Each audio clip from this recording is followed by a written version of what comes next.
Investment in securities market are subject to market risks. Read all the related documents carefully before investing. आपका कोई जवाब नहीं है ये तो मैं जानता हूं, लेकिन मेरे पास सारे जवाब हैं और आपके मन में ढेरों सवाल हैं ये भी मुझे पता है। तो जो भी सवाल मन में आता है, जैसा भी आता है, चाहे जीवन से जुड़ा हो, निवेश से जुड़ा हो, बाजार से जुड़ा हो, बाजार में उठा पटक से जुड़ा हो, कोई दिल का दर्द हो, दुख हो, आप इस मंच पर बेखौफ होकर के अपना सवाल पूछ सकते हैं, क्योंकि ये मंच है लाजवाब का। तो आइए देखते हैं कि इस सप्ताह कौन से सवालों को जगह मिल रही है लाजवाब में। नमस्कार, जय श्री राम। तो भाई सवालों के जवाब तुरंत बिल्कुल ताजा आपको मिलने वाले हैं आज के लाजवाब में। तो देर किस बात की, बिना समय गंवाए रैपिड फायर अंदाज में एक के बाद एक सवाल दागे जाएंगे और एक के बाद एक आएंगे मेरे जवाब। पहला सवाल सर आज लाजवाब में आपसे ये है कि एक बात जो कई बार लोग पूछते हैं कि आप इंट्राडे और शॉर्ट टर्म के लिए स्टॉक्स का सिलेक्शन कैसे करते हैं, क्योंकि हम तो देखिए बड़े प्रयास करते हैं सर, लेकिन उस तरह की सफलता नहीं मिलती है। तो आप जब ये शेयर का चुनाव करते हैं तो किन चीजों का ख्याल रखते हैं?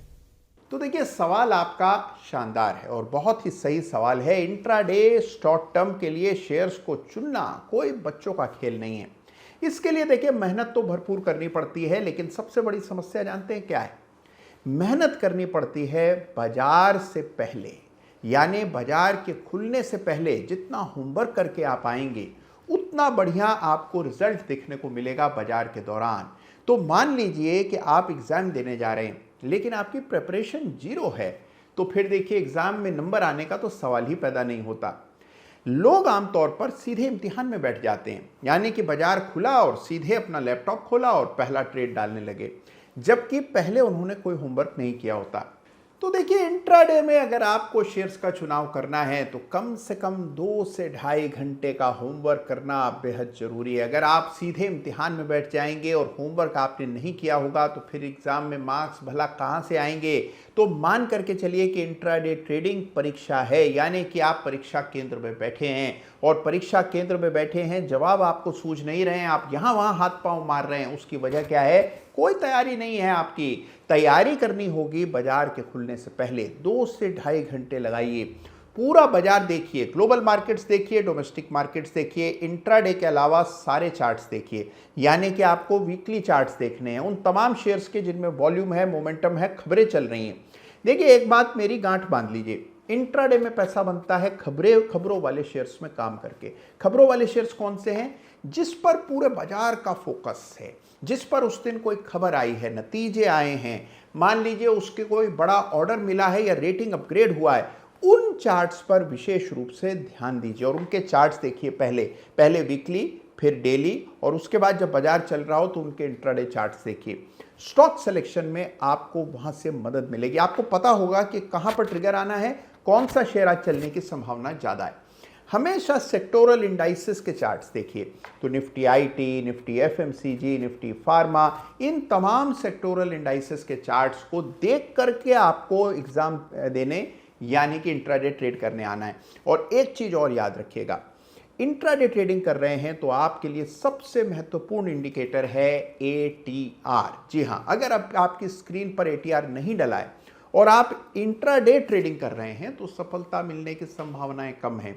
देखिए अगर इंट्राडे ट्रेडिंग करनी है तो आपके लिए सबसे इंपॉर्टेंट इंडिकेटर है एटीआर, क्योंकि एटीआर आपको यह बताता है कि कहां पर बड़ा एक्सप्लोजन हो रहा है, यानी कि अचानक से डिमांड कहां आई है, बड़ा वॉल्यूम कहां पड़ रहा है, कहां पर प्राइस एक्सपेंशन हो रहा है।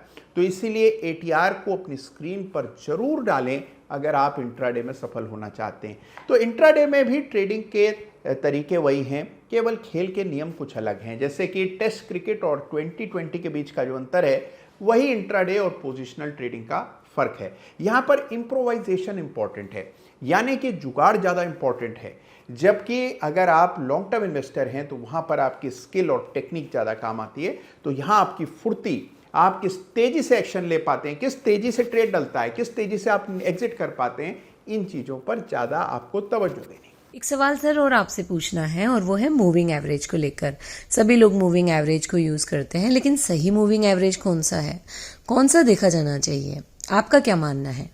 भाई देखिए, सबसे पहले तो ये समझिए कि मूविंग एवरेज भला चीज़ क्या है। अब मैं देखता हूँ कि लोग मेरे पास लैपटॉप लेकर के आते हैं, मैं किसी भी सम्मेलन में जाता हूँ, गोष्ठी में जाता हूँ, कई सारे ट्रेडर्स मिलते हैं, वो अपने मोबाइल पर ही मुझे चार्ट्स दिखाने लगते हैं कि सर मैं तो चार्ट इस तरह देखता हूँ, मैं फला इंडिकेटर यूज़ करता हूँ या ये मूविंग एवरेज इस्तेमाल करता हूँ। अक्सर मैं देखता हूँ कि एक से ज़्यादा मूविंग एवरेज डले होते हैं। कुछ लोगों के चार्ट्स पर दर्जनों मूविंग एवरेज बिखरे होते हैं। उनसे मैं पूछता हूँ, ये इतने सारे मूविंग एवरेज, ये रंग बिरंगी रेखाएं, इसका उद्देश्य क्या है, क्यों डाले गए हैं? तो कई बार कोई जवाब नहीं होता किसी के पास। उनका कहना होता है सर इनको भी मैं देखता हूँ ट्रेड लेते समय, लेकिन एग्जैक्टली कैसे देखते हैं, क्या प्रोसेस है स्टॉक सिलेक्शन का, ट्रेड का, ये तय नहीं होता है। तो याद रखिए मेरी बात को, मूविंग एवरेज बहुत ही कारगर, बहुत ही दमदार इंडिकेटर है, लेकिन उसका सही उपयोग क्या है, क्यों देखा जाना चाहिए, इसको लेकर क्लैरिटी होनी चाहिए। तो आइए वो क्लैरिटी मैं आपको तुरंत दे देता हूं। तो देखिए, मूविंग एवरेजेस क्या है? एवरेज क्लोज प्राइस है। पिछले कई दिनों के प्राइसेस को जोड़ करके उसका औसत निकाला जाए तो उसे मूविंग एवरेज कहते हैं। प्राइस के साथ वो मूव करता रहता है। मूविंग एवरेज का एक ही सबसे बड़ा फंक्शन है और वो है आपको ट्रेंड का डायरेक्शन मूविंग एवरेज से पता लगता है। मूविंग एवरेज नॉइस को कम कर देता है। अगर आप कभी प्राइस लाइन को मूविंग एवरेज की लाइन से मिला करके देखिए, मूविंग एवरेज की लाइन आप देखेंगे बिल्कुल साफ, क्लियर, स्मूथ होती है, जबकि प्राइस की रेखा ऊपर नीचे चलती है। तो प्राइस में कंफ्यूजन होता है, मूविंग एवरेज में क्लैरिटी होती है, इसीलिए मूविंग एवरेज डाला जाता है। जितने दिनों के लिए, जितने पीरियड के लिए रखने का इरादा हो, उतने पीरियड का मूविंग एवरेज देखिए। यहां वहां मत सुनिए, ना ही आपको यह ज्ञान किसी किताब में मिलेगा। ये रियल लाइफ प्रैक्टिकल नॉलेज है जो केवल लाजवाब में आपको मिलता है कि आपको केवल मूविंग एवरेज डालना है। अपने चार्ट पर मूविंग एवरेज डालिए, जितने समय के लिए रखना चाहते हैं उस हिसाब से। अगर आप डेली चार्ट पर ट्रेडिंग कर रहे हैं और आपका इरादा 20 दिन तक रखने का है लगभग, तो 20 DMA का इस्तेमाल कीजिए। इस तरह से एवरेज का इस्तेमाल कीजिए। याद रखिए, मूविंग एवरेज लैगिंग होता है और बड़े पैमाने पर लैगिंग होता है, यानी कि बहुत देर से संकेत देता है। मूविंग एवरेज का असली उद्देश्य है ट्रेंड को पहचानना, नॉइस को कम करना। इस बात को ध्यान में रख करके मूविंग एवरेज इस्तेमाल करेंगे तो बेहतर इस्तेमाल कर पाएंगे। और रहा सवाल कि मैं कौन सा मूविंग एवरेज देखता हूं, तो मैं एडेप्टिव मूविंग एवरेजेस देखता हूं। अब आपका काम, आपका होमवर्क यह है कि आप गूगल कीजिए, ट्रेडिंग व्यू में जाइए, एडेप्टिव मूविंग एवरेज देखिए, उसको साधारण सिंपल मूविंग एवरेज से तुलना कीजिए। आप देखेंगे जमीन आसमान का फर्क है। तो एडेप्टिव मूविंग एवरेज का इस्तेमाल मैं करता हूं। सर, एक सवाल का जवाब मैं बरसों से ढूंढ रही हूँ, अभी तक कोई ठोस जवाब नहीं मिला। ये हम बार बार सुनते हैं कि फला शेयर में बोनस आया है, स्प्लिट हुआ है, इसका फायदा क्या होता है? क्योंकि आप देखिए, जब बोनस आता है तो दाम तो उतने ही घट जाते हैं, तो फिर किसी को कुछ प्रॉफिट होता भी है। तो ये बोनस और स्प्लिट डिक्लेयर करके इन्वेस्टर्स को फायदा कैसे हो रहा है? भाई देखिए, जो सवाल आपने किया है बिल्कुल सही है। वाकई में बोनस और स्प्लिट का कोई इमीडिएट बेनिफिट आपको नहीं मिलता है। सबसे पहले तो देखिए स्प्लिट को समझते हैं। स्प्लिट का मतलब है कि मान लीजिए MRF का शेयर है, एक शेयर का भाव 1,30,000 रुपया है। अब एक औसत निवेशक के पास 1,30,000 रुपये का एक शेयर खरीदने के भी पैसे कई बार नहीं होते। तो अब आप MRF में काम कैसे कर सकते हैं? MRF एक इतना एक्सक्लूसिव क्लब हो गया है जिसमें शेयर खरीदना एक साधारण निवेशक के बस की बात है ही नहीं। 1,30,000 का एक शेयर है। तो ऐसे में अगर मान लीजिए स्प्लिट आ जाए, यानी कि हम कहते हैं कि MRF की वैल्यू तो बहुत बढ़ गई है, तो क्यों ना उसके हिस्से कर दिए जाएं, छोटे छोटे हिस्से करके उसकी ट्रेडिंग शुरू कर दी जाए, जिससे कि साधारण निवेशक भी उसमें हिस्सा ले पाए, यानी कि क्लब के दरवाजे हम सबके लिए खोल दें। अगर आप ऐसा करने जा रहे हैं तो इसको स्प्लिट कहते हैं। शेयर वही है, उसकी फेस वैल्यू कम कर दी जाती है। तो 10 रुपए की फेस वैल्यू है तो उसके मान लीजिए 10 हिस्से कर दिए, 1 रुपए की फेस वैल्यू हो गई, इसे स्प्लिट कहते हैं। स्प्लिट एक तरह की लॉलीपॉप है जिसमें आपको कोई भी फायदा नहीं हो रहा है, केवल आप ही के शेयर्स को 10 हिस्सों में बांट करके आपको दिया जा रहा है, यानी कि एक तरह से आपके शेयर के छुट्टे हो रहे हैं, ये मान करके चलिए। जबकि बोनस आप देखिए, बोनस में अकाउंटिंग पर्पज से एक तरह का डिविडेंड आपको मिल रहा है, यानी कि कंपनी अपने लाभांश का कुछ हिस्सा आपके साथ बांट रहा है, क्योंकि फेस वैल्यू कम नहीं हो रही है, यानी कि नए शेयर इशू हो रहे हैं और वो बतौर रिवॉर्ड आपको मिलते हैं। लेकिन जो बात आपने कही, जो आपका एक्सपीरियंस है, वो 100% सही है।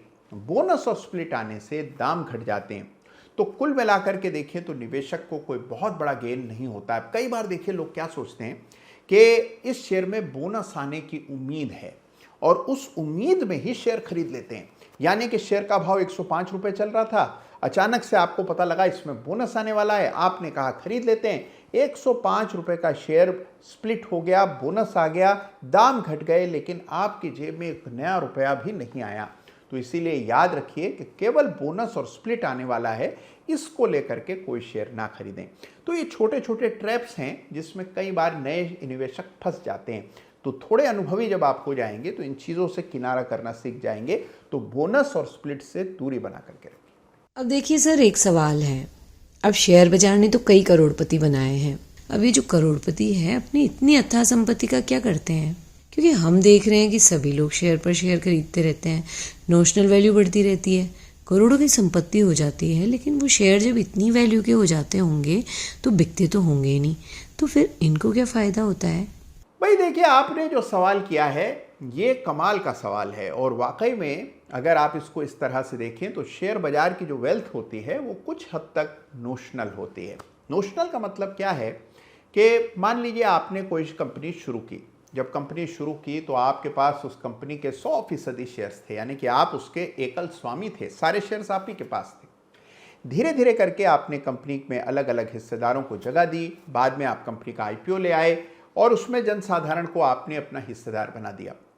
शेयर की कीमत लगातार बढ़ती चली गई मार्केट में, यानी कि मार्केट कैप बढ़ता चला गया, और आपके जो हिस्सा था, मान लीजिए आपका हिस्सा 65-70% आईपीओ के बाद बचा, उसकी जो नोशनल वैल्यू है वो बढ़ती चली गई, क्योंकि मार्केट कैप बढ़ता रहा। मान लीजिए 5,000 करोड़ का मार्केट कैप हो गया, आपके पास 60% शेयर हैं, क्योंकि आप कंपनी के मालिक प्रमोटर हैं, तो उसकी वैल्यू 3,000 करोड़ रुपए आंकी जाने लगी।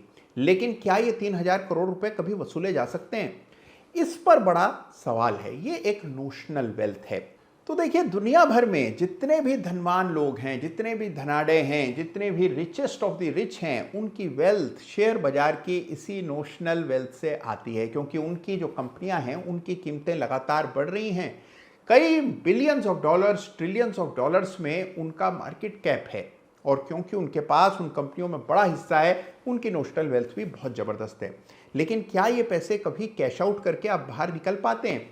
इसके लिए देखिए बड़ी मेहनत करनी पड़ती है कि कोई और बायर आए जो उस कंपनी को खरीद ले, कोई प्राइवेट इक्विटी फंड आए जो प्रमोटर को एग्जिट दे। ऐसा कभी कभार 1-2 केस में होता है, लेकिन प्रमोटर के पैसे इसी नोशनल वेल्थ में लगे रहते हैं। तो शेयर बाजार में जो पैसा है उसकी वैल्यू बढ़ती रहती है, लेकिन वो कितनी रियलाइजेबल होती है ये एक बड़ा सवाल है।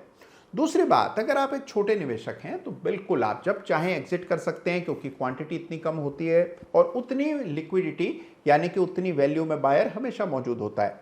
लेकिन जैसे जैसे आपकी साइज बढ़ जाती है, आपका पैसा ज़्यादा लगा होता है, सबसे बड़ा संघर्ष होता है कि जब आप बेचना चाहें तब कोई बायर मिल जाए। देखिए, जितना आसान ये खेल मेरे और आपके लिए है, साधारण निवेशकों के लिए है, उतना आसान ये खेल फंड्स के लिए नहीं है। फंड के पास सैकड़ों करोड़ों रुपए होते हैं लगाने के लिए। अब अगर वो इतनी बड़ी क्वांटिटी में कोई शेयर खरीदना चाहें तो इतनी बड़ी क्वांटिटी में शेयर मिलते भी तो नहीं हैं, और जब बेचना चाहें तो कोई ग्राहक नहीं मिलता है, क्योंकि वो मार्केट करके शेयर नहीं बेच सकते जैसे मैं और आप बेच देते हैं।